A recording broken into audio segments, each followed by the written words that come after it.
আজকাল বাজারে যে কোনো সবজি কিনতে যাই, পেস্টিসাইড আর সার বিষে ভর্তি। তো সেখানে দাঁড়িয়ে বাড়িতে আপনি নিজেই অর্গানিক উপায়ে ছাদে টবে সুন্দর করে আপনি যে কোনো ধরনের সবজি চাষ করে ফেলতে পারেন। আর শশা তো আমাদের নিত্য প্রয়োজনীয় একটা ভেজিটেবল, যেটা প্রায়ই লাগে। স্যালাড আমরা এমনিও খাই। তো যারা আমরা ডায়েট করি তারা তো শশা আমাদের প্রতিনিয়ত লাগে। তো সেখানে যদি আমি বাড়িতেই এই টবে ফলিয়ে নিতে পারি আর তার সাথে কিছু ট্রিক অ্যান্ড ট্রিক্স যদি ফলো করি, তাহলে মানে আমরা ইজিলি নিজেদের প্রয়োজন মতো শশা পেয়ে যেতে পারবো। তো তারই ভিডিও আজকে আমি শেয়ার করব। আর ভিডিওটা স্কিপ না করে প্রথম থেকে শেষ অবধি দেখবেন। আমি প্রত্যেকটা পেজে শশা গাছের মানে চাষ কিভাবে করবেন সেটা কিন্তু আমি দেখিয়েছি। আসসালামু আলাইকুম, আর গার্ডেনে আপনাদের সকলকে স্বাগত। তো এখন এই যে গাছটা, সেটা এটা শশা গাছ। এখানে একটা আমি ফলের র্যাকেটে বসিয়েছি তিনখানা গাছ। এর আগের স্টেজে আমি একটা ভিডিও দিয়েছি যেখানে মানে বেবি অবস্থায় আপনি কি পরিচর্যা করবেন, তখন একেবারে ইনফ্যান্ট ছিল। সে পরিচর্যাটা দিয়েছিলাম, সেখানে মাকড়ের আক্রমণ হয়েছিল, সেটা থেকে কিভাবে রিমুভ করা যায় সেটাও আমি দেখিয়েছিলাম। এখন আমি এসেছি এই গাছটা যে ডে বাই ডে তার কিভাবে পরিচর্যা নেব, তার ফলে প্রচুর পরিমাণে শশা ফলবে। তো গাছটা এখন গ্রোথ বৃদ্ধি হচ্ছে এই পর্যায়ে। আমি স্টেপ বাই স্টেপ কেয়ার নেব। তো প্রথমে আমি কেয়ারটা এরকম নিচ্ছি যে শশা গাছের তলে যে ডালপালাগুলো আছে বা পাতা রয়েছে সেগুলো কিন্তু আমি কেটে ক্লিন করে দিচ্ছি। আপনি যত নিচের জায়গাটা ক্লিন রাখবেন, শাখা প্রশাখা ক্লিন রাখবেন, তাহলে গ্রোথ বৃদ্ধি খুব দ্রুত হবে। আর নিচে আপনি শাখা প্রশাখা বেশি রেখে দিলে ওইখানে গ্রোথটা স্টপ হয়ে যাবে। আপনার যে আর যে মেন ব্রাঞ্চ গুলো আছে সেগুলো গ্রোথ হতে দেবে না, তাতে কিন্তু ফুল ভালো ভালো আসবে না। আর এর সাথে আমি আর একটা জিনিস করব, সেটা হচ্ছে যে কোনো গাছের যদি দেখেন, শুধু শশা গাছ বলে বলবো না, আরো অনেক গাছে আপনি ভেজিটেবলের গাছ বা আরো ফুল ফল সবজি যা কিছু গাছ লাগিয়েছেন, প্রথম স্টেজে যে ফুল ফলগুলো আসে সেই ফুল ফলগুলো কিন্তু নেওয়া একেবারেই ঠিক না। আমার 5 বছরের গার্ডেনিং এক্সপিরিয়েন্সে আমি বুঝেছি যে প্রথম স্টেজে ফুল ফলগুলো যেই কেটে দিয়েছি, পরে কিন্তু আমি অনেক বেশি পরিমাণে ফুল ফল পেয়েছি।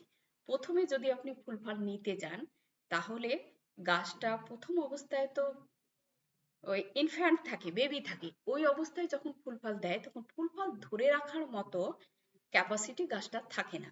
ওই জন্য আমরা প্রথম ইনফ্যান্ট অবস্থায় কোনো ফুল ফল রাখবো না। তো এই অবস্থায় গাছটা জাস্ট গ্রোথ শুরু হয়েছে, এই অবস্থাতে কিন্তু ছোট ছোট ফুল এসেছে। আমি এই ফুল স্ত্রী হোক পুরুষ হোক কোনো ফুলই রাখবো না। ফুলগুলোকে আমি পুরোটা কেটে দেব, কারণ আমি গাছটার আরো একটু বেশি গ্রোথ চাইছি। গ্রোথ উপরে ওঠাতে চাইছি, মাচাতে ওঠাতে চাইছি। তো ওই জন্য যত ফুল ফল ছিল সবগুলো কেটে দিয়েছি। আর উপরে আমি একটা মাচা করেছি, আর তিনটে গাছের জন্য তিনখানা স্টিক দিয়েছি। তিনটে স্টিক দিয়ে গাছগুলোকে বেঁধে দিয়েছি। এই দেখুন ফুলগুলো আমি কালেক্ট করে নিয়েছি। এই ফুলগুলো কিন্তু আমি সব তুলে ফেলে দিলাম। একেবারে প্রথম থেকে মাথা অবধি যতগুলো ফুল থাকবে ততগুলো ফুলই কিন্তু কেটে ফেলতে হবে। সেখানে যদি ফলও থাকে, শশা ছোট ছোট ফলও থাকে, সেটাও কেটে ফেলে দিতে হবে। এই মুহূর্তে আমি কোনো কিছুই নেব না। মানে গাছটার গ্রোথ বৃদ্ধি ভীষণভাবে দরকার। তো এখন গ্রোথ বৃদ্ধির জন্য আমাকে নাইট্রোজেন ঘটিত সার স্টেজে ব্যবহার করতে হবে। তার জন্য আমি ডিএপি ব্যবহার করতে পারি, গোবর সার দিতে পারি, ভার্মি কম্পোস্ট সার দিতে পারি, তারপরে চা পাতা সার দিতে পারি। এগুলো সবই হচ্ছে নাইট্রোজেন ঘটিত সার। তো আমি এখানে ডিএপি দিয়েছি 1 চামচ মতো, কারণ এটা টি স্পুনের 1 চামচ। মানে এটা হচ্ছে একটা র্যাকের তিনখানা গাছ আছে, তাহলে 1 টি স্পুন কিন্তু ডিএপি লাগবে। এবার ডিএপির পরিবর্তে আপনি জৈব সারগুলো দিয়ে দিতে পারেন।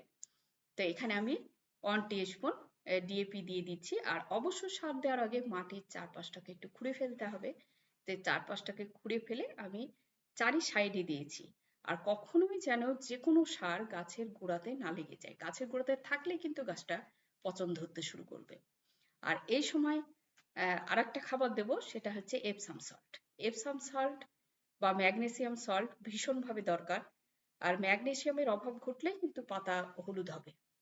তো সেখানে আমি ম্যাগনেসিয়াম সল্ট প্রায় হাফ টিস্পুন মতো দিয়ে দিব চারিদিকে। আর আরেকটা জিনিস দেব, সেটা হচ্ছে মাছ, শুকনো মাছ, যেটাকে আমরা শুটকি মাছ বলি, আর ডিমের খোল, এই দুটোকে আমি রোদে ভালো করে শুকিয়ে নিই। এই এপসম সল্টটা এবার দিয়ে দিচ্ছি চারিদিকে। এই দুটোকে ভালো করে শুকিয়ে নিই। ডিমের খোল আর শুটকি মাছ বাজারে তো অ্যাভেলেবল পাওয়া যায়। আর ডিম খেয়ে ডিমের খোসাটা অবশ্যই ফেলে দেবেন না, ছাদে রেখে দেবেন। এটার যে কি উপকার, প্রচুর পরিমাণে গাছ ক্যালসিয়াম পায়। ওই এখানে 1 টিস্পুন আমি ওই সেই ডিম আর মাছের খোল গুঁড়ো করে রেখেছিলাম সেটা দিয়ে দিলাম। তো একটু রোদে ভালো করে শুকিয়ে নেবেন, তারপরে মিক্সিতে গুঁড়ো করে একটা কর্পূর দিয়ে একটা প্যাকেটে লক করে রেখে দেবেন, 6 মাস পর্যন্ত থেকে যাবে। আর এটা গাছের জন্য যে কি উপকার, আপনার সব ধরনের খাবার পেয়ে যাবে। তো আমার দেওয়া হয়ে গেল এই স্টেজটায়, আমি জল দিয়ে রেখে দিলাম।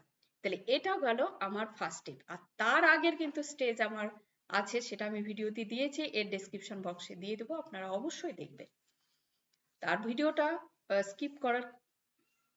স্কিপ করবেন না, কারণ আমি প্রথম থেকে লাস্ট পর্যন্ত প্রত্যেকটা মানে স্টেজ ধরে রেখেছি। আর প্রত্যেকটা স্টেজে কি কি ভাবে বা কি রকম ভাবে যত্ন নেব, আমি প্রত্যেকটা কথা কিন্তু আপনাদেরকে পুঙ্খানুপুঙ্খানুরূপে বলবো।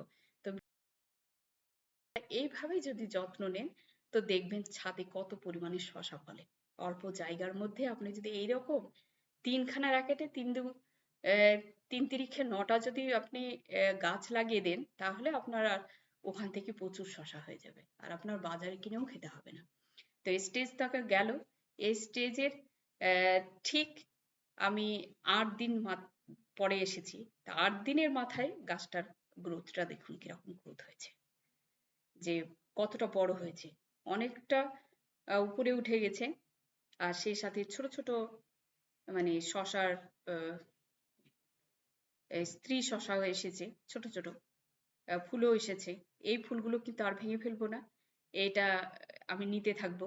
আর গাছটার গ্রোথ দেখুন কত সুন্দর হয়েছে। তো এইরকম যদি যত্ন নেন, তাহলে দেখবেন গাছ হবে ফুল ফুলে। প্রত্যেকটা মানে ডগাতে ডগাতে ফুল এসেছে, আর ছোট ছোট স্ত্রী ফুলও এসেছে। তো এরকম যত্ন ভীষণভাবে দরকার। আর শশাতে আর একটা জিনিস বলবো, যে শশা গাছে কিন্তু খুবই পোকামাকড়ের উপদ্রব হয়। তো 7 দিনের মাথায় মাথায় কিন্তু আপনাদেরকে স্প্রে করতেই হবে, যে যেরকম পেস্টিসাইড ব্যবহার করেন আর কি। এখন সে প্রথম থেকে শুরু করে একবারে মাথা পর্যন্ত স্ত্রী ফুল এসছে, পুরুষ ফুল এসছে, একই ভাবে এসেছে। আর যদি আমি ফুলগুলো না ভেঙে দিতাম, শশা ঝরেও যেত, ফুলও ঝরে যেত। আর যেহেতু এই কাজটা করে নিয়েছি, গাছটা এখন ম্যাচিওর হতে যাচ্ছে।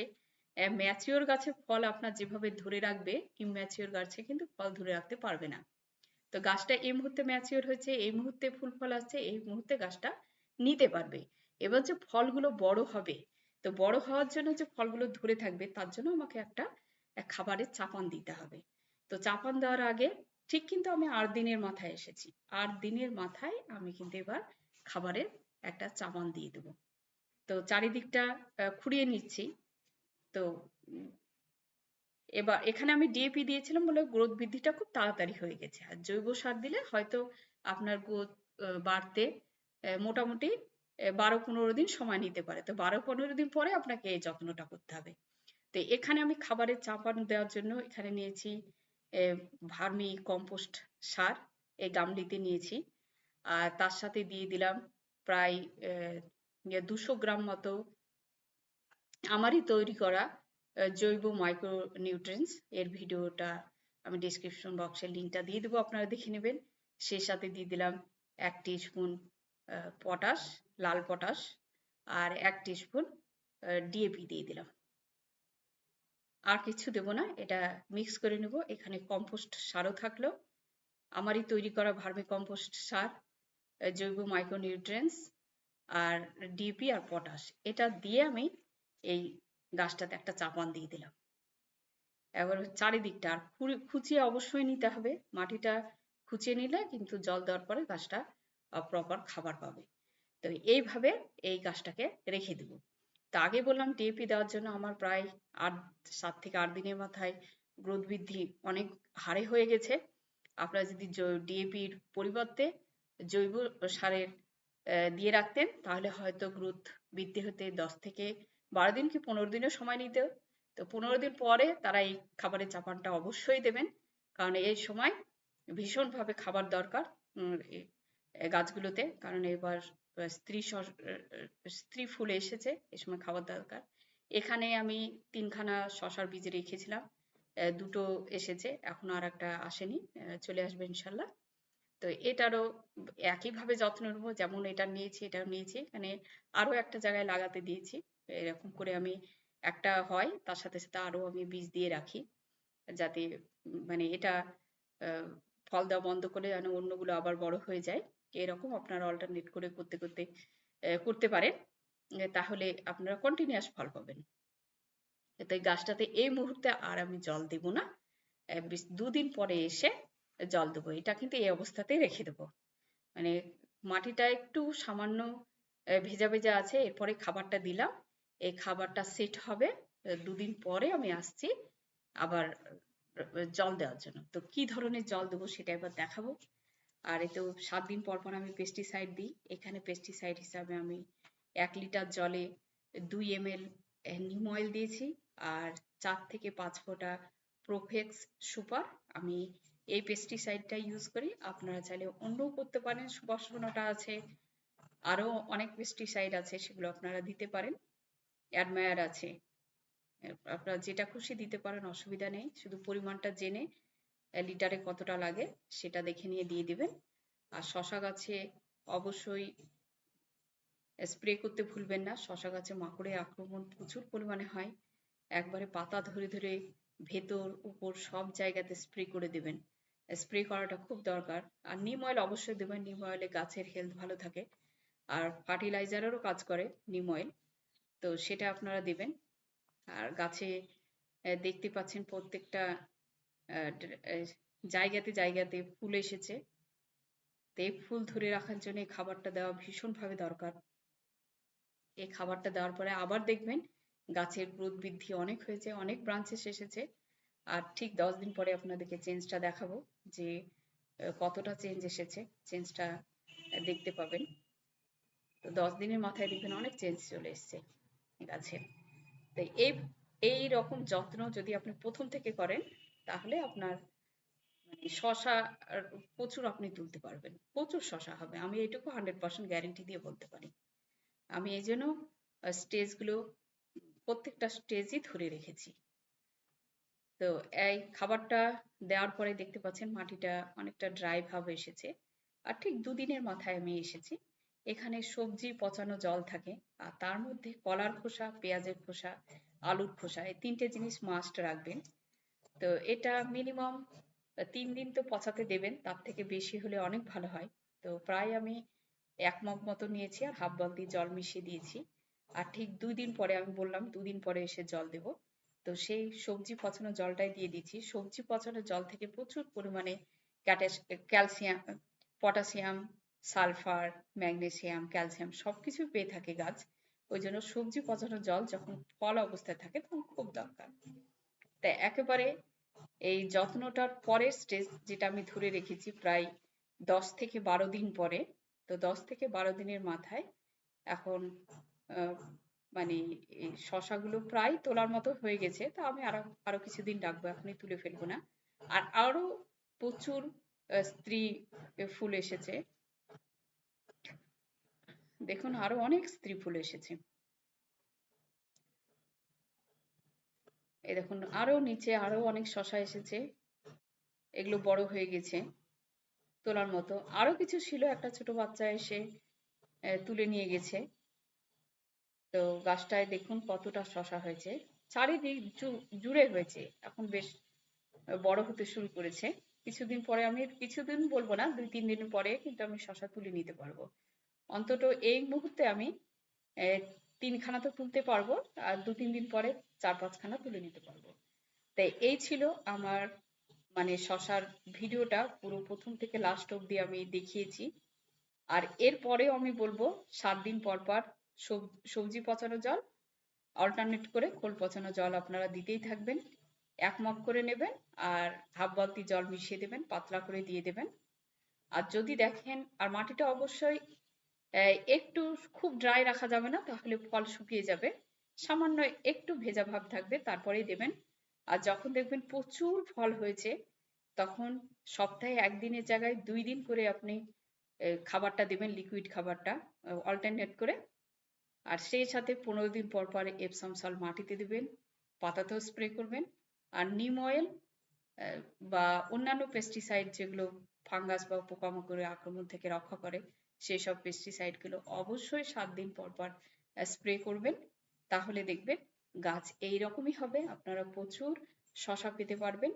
তো এইভাবে আপনারা গাছ লাগিয়ে যত্ন করুন, আর নিশ্চয়ই ফল পাবেন। এখানেই শেষ করছি। সুস্থ থাকুন, ভালো থাকুন। পরবর্তী ভিডিওতে আবার আপনাদের সাথে দেখা হয়ে যাবে ইনশাআল্লাহ।